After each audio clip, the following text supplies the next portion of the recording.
for wax now, you raise the price. I mean, it started at $15. It's up to like $40 now in just a couple of years. Oh, I'm sorry. Okay, listen, I'll call you back and schedule it later. Okay, bye. So disappointing. You can never count on anything remaining the same. All good things they gotta mess with. They gotta change everything. They can't just ever leave a good thing alone. You know, it's very unfortunate. Well, I haven't made a video in a very long time. Well, it feels like a very long time. A few months at least. And it's time that I do so again. So let's just start with the here and now.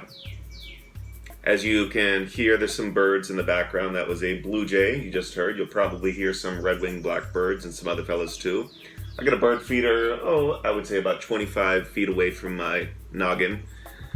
As the bird flies, it would be right there. And there's a whole bunch of critters on the ground. I can see some doves and a couple squirrels. One time we had 7 squirrels at the same time. I used to fight with them quite a bit. But now the squirrels are my friends, and we put a slinky on the pole as well as a baffle, and they can't get up the pole, but they still hang out because the birds knock down the seed onto the ground. And I like having the doves and the squirrels there. The cat caught a dove a little while ago, which is the symbol of the Holy Spirit, which is very appropriate to the place I live. And so that was a little sad, but anyhow, shit happens. This is a world in which shit happens all the time. He goes outside, I'm not monitoring him all the time, and obviously he's killing stuff which I don't see, but when I do see it, it's a little sad, but that's where we are, planet Earth, the place of death. Oh, that's so grim. What do you mean? It's just perfect here. It's all God's plan. Yeah, okay.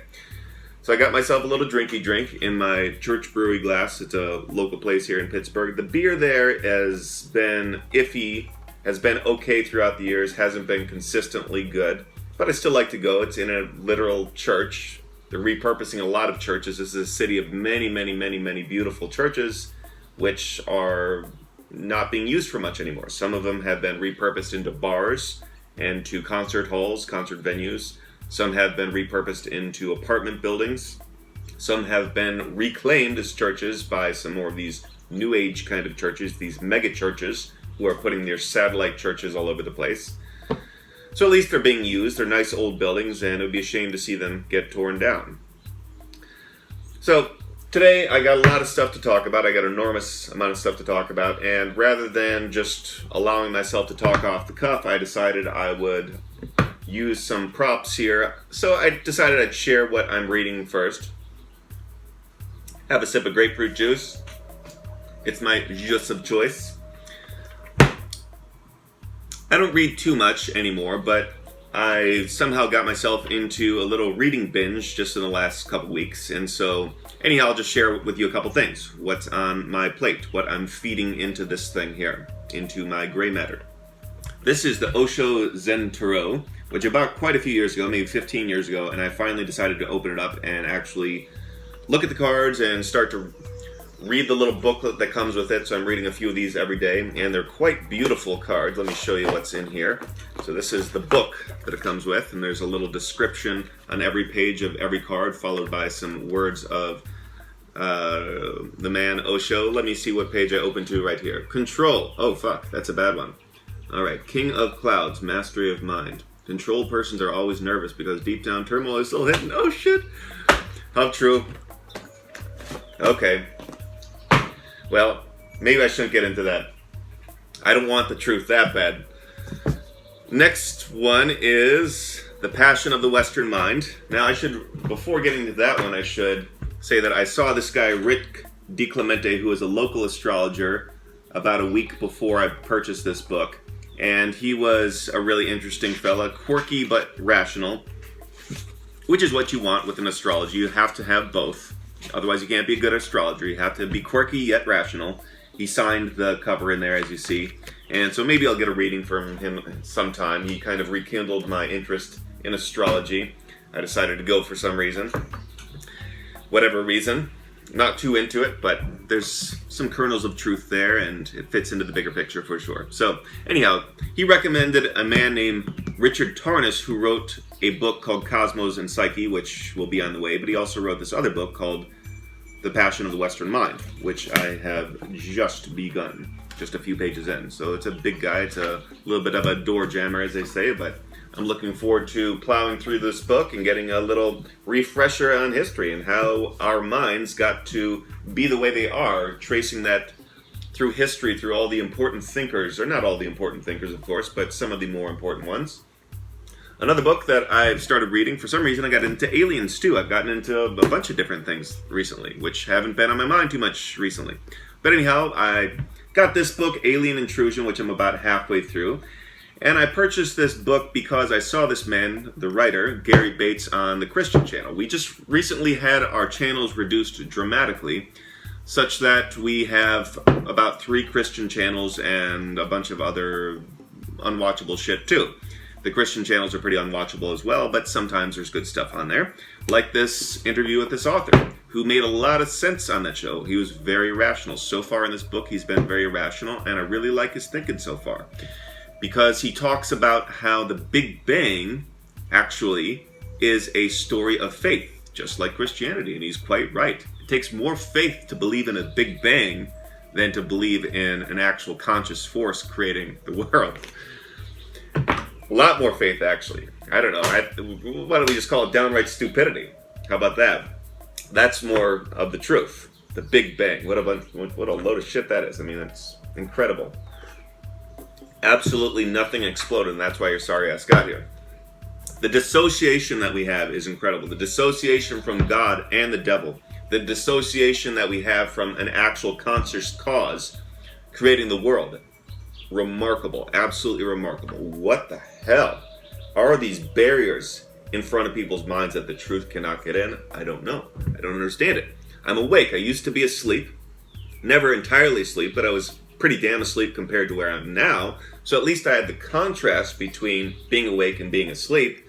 Yet I still don't get what being asleep is. I don't really get it. What the fuck is it? I can't figure it out. Nor do I want to.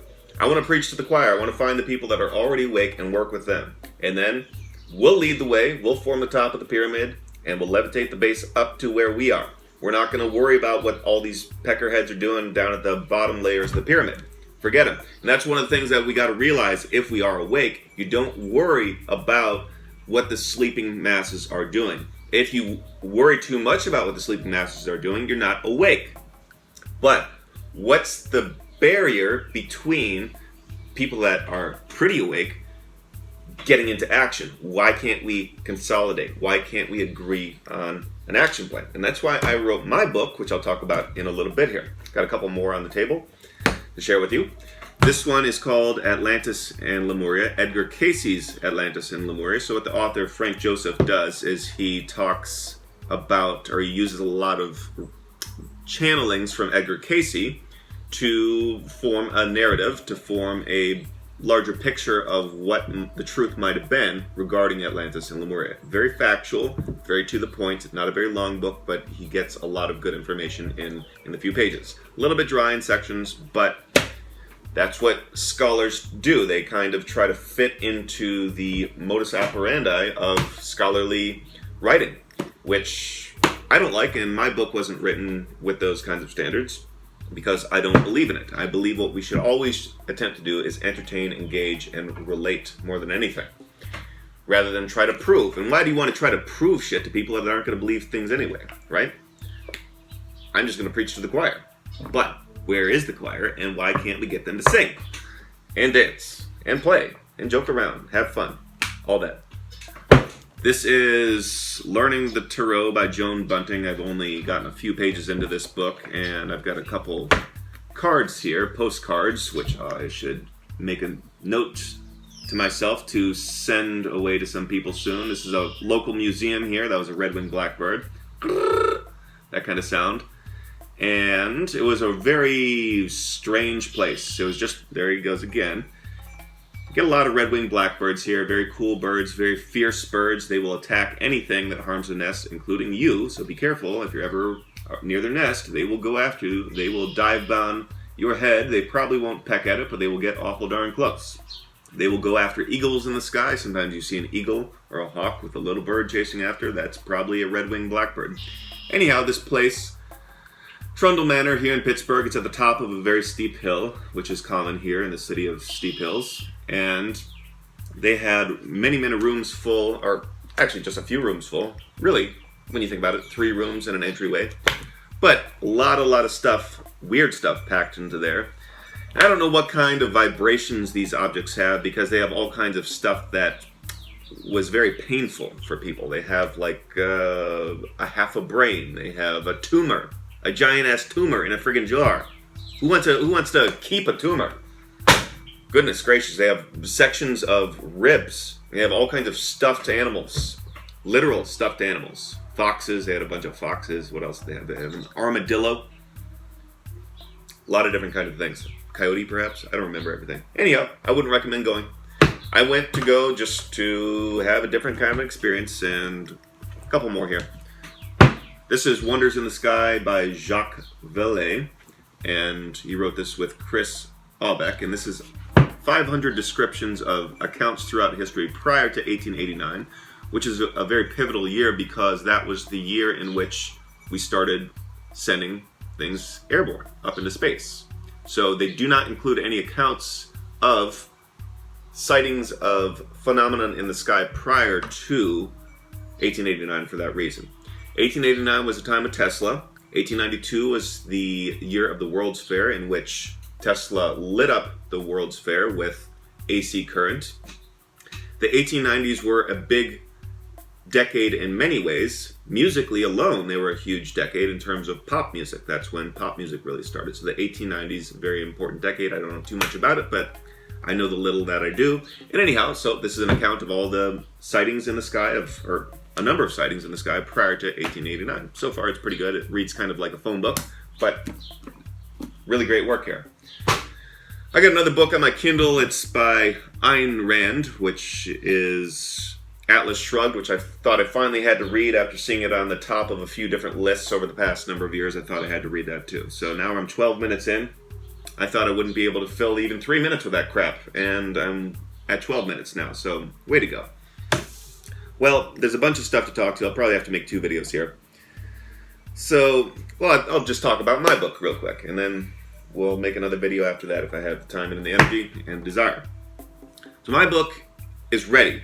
It's done. It was finished close to, 3 weeks ago maybe. It was pretty much done, but I'm waiting now to get the cover design, which has been a very frustrating process. It's been formatted for print and Kindle. Just need the damn cover. So there's a lot of things to think about, a lot of annoying kind of things to think about, a lot of techie crap and things like, do I pay someone to do some of this work for me, the marketing especially, or do I try to do this myself? How are we going to get this to move? Because I made a few CDs which I thought were fantastic, which are fantastic, yet I couldn't get people to listen to them for whatever reason. So the book needs to be different. We have to move forward now. We absolutely can't stay where we are. With the 5G technology that is being imposed upon us right now, we cannot take a risk of getting nothing done. So the book is an attempt by me to convey the urgency, and it's also an attempt to paint as broad a picture as possible in a narrative form, in an entertaining form, such that you understand the situation that we're in and correct most of the important ideas. Now, the truth is not difficult, nor is it complex. The only problem with the truth is the mind that won't accept it, because the truth can cut through bullshit very, very quickly.